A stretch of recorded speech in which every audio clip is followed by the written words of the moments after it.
Hi, my name is Debbie Farthing, and I'm a longtime collector of antique and vintage clothing. I've been inspired by friends such as Christine Cockram and Laura Windley, the My Vintage Love Instagram and blog, and the Vintage Traveler Instagram to share some of my vintage collection with you, and I'd really like to start with hats from the 1800s. I'd like to start with this early 1800s calash based on the carriage of the same name, which was sort of the convertible of its time. The bonnet does collapse like this for easy storage. It is silk gathered on to canes. Now it looks green, but if we look at the fringe here, this fabric here in the front, it is actually yellow in one direction and blue in the other. These bonnets were developed in the 1700s to cover the very large hairdos that women had, and sometimes there was even an extra ribbon here to help hold it forward. Now if I turn around to look at the back, you can see that it's very flat, and it has this neck ruffle, which is called a bavalet. Sometimes you also see it referred to as a modesty ruffle. Now this ruffle stays on bonnets, or is prevalent on bonnets, pretty much to the middle of the century, late 1850s into the 1860s, and it's really a good way to help date bonnets as to whether or not it has a neck ruffle or not.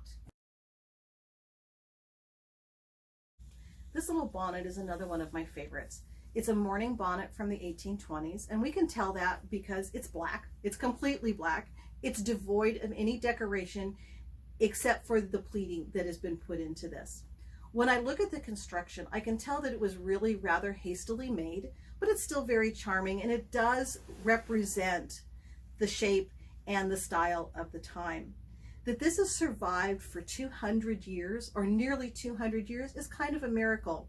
She probably made this out of whatever she had on hand, so she repurposed something else to make this.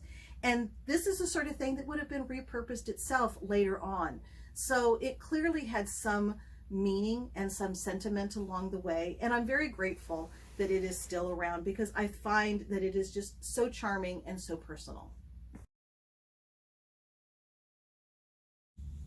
This is another mourning bonnet, but from later in the century, probably the 1870s or 1880s.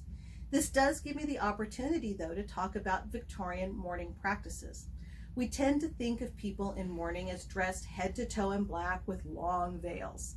In the beginning of mourning, this would be true. The clothing still is going to be fashionable, but just dialed back. Many people didn't have the money to buy new mourning clothing, so they dyed what they already had black.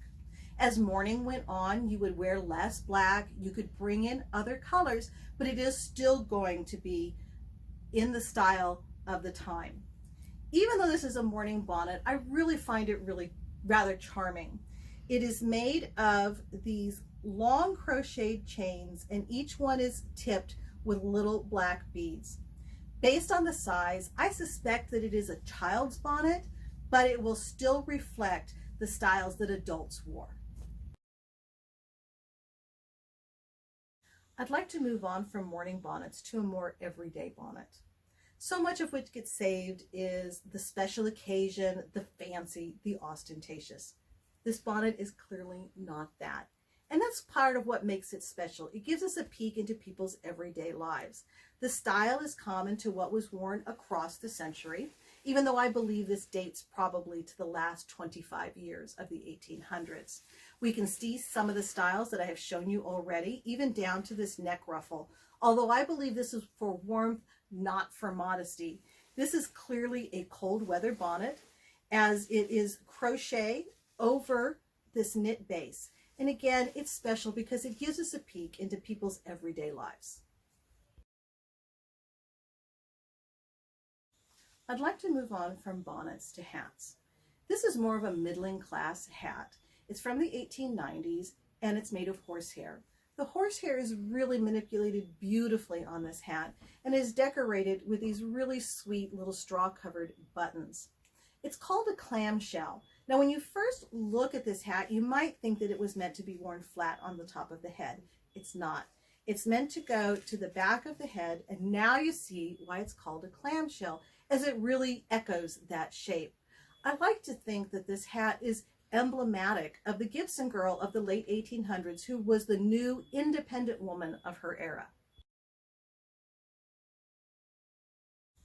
This is another hat from the 1890s, and to me it represents another aspect of the Gibson girl.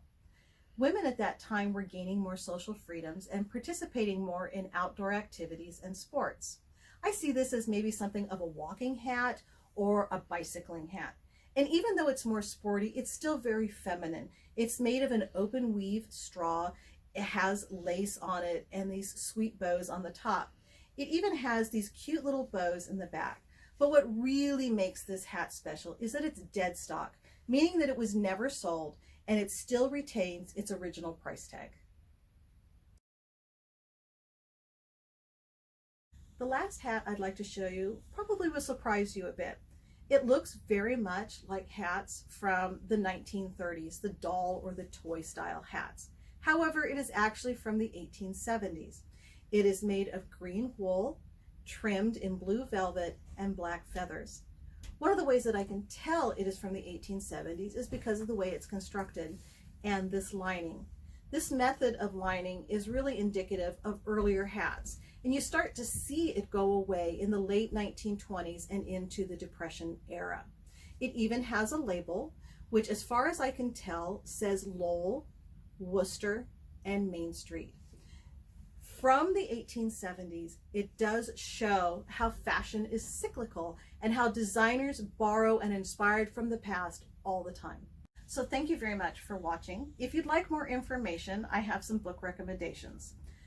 Vintage Hats and Bonnets, 1770 to 1970 by Susan Langley. I really consider these two books to be the Bible on hat information and dating. There are 2 editions and I highly recommend both. The other book that I recommend is The Hat, Trends and Traditions by Madeleine Ginsburg. I will put the links to the people that I talked about and these books in my comments. If you have any questions or comments, I'm very happy to answer them, and thank you again.